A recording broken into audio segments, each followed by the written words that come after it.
you're going to be dragged off your horse because you've not let go of your sword, or you can break an arm. So all of these things are terrible, but if you just slash at someone, you can go for the unprotected area around the neck, and it's perfect. The person is going to die within a couple of seconds, and you can ride off into the sunset with your curved sword.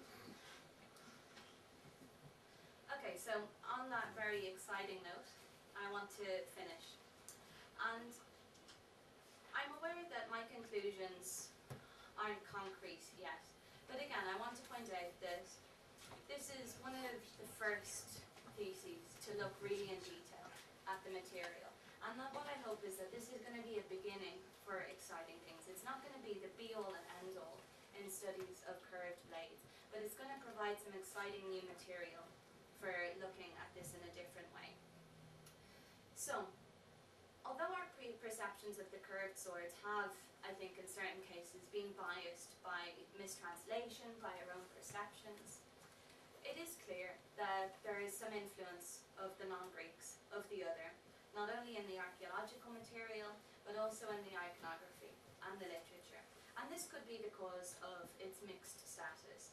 Perhaps it was seen as not purely Greek, who knows?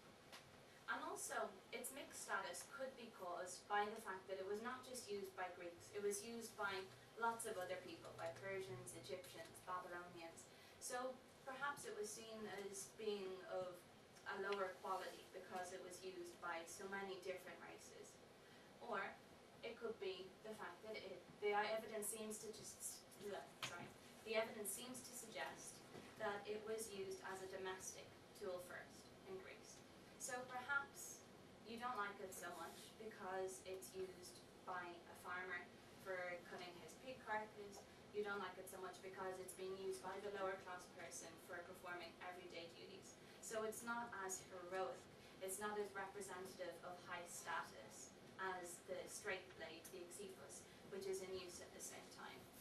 And this is something that is represented in the archaeological evidence. We don't have that many examples of highly decorated curved blades. But I want to point out that this could be due to the fact that it was of a slightly lower status, but then you have nicely shaped handles in the shape of birds and panthers. But it could also be due to looting, because this has been a really big problem for Marek and myself. And so maybe in the future, when we get access to more material, when we find more material, we will discover hilts, curved blades that have been more richly decorated. We just don't know. At the moment, the archaeological evidence does not point to there being curved swords with highly decorated gold inlays, anything like that. Not like the other swords. And, okay, so that's it. Finally, I just want to say thank you again to all of you for listening to me for what must have been about an hour now. But also thanks to my supervisors, and especially to Marek, and to Yanni, and for the Persian evidence, Michaili, who's sitting in the audience.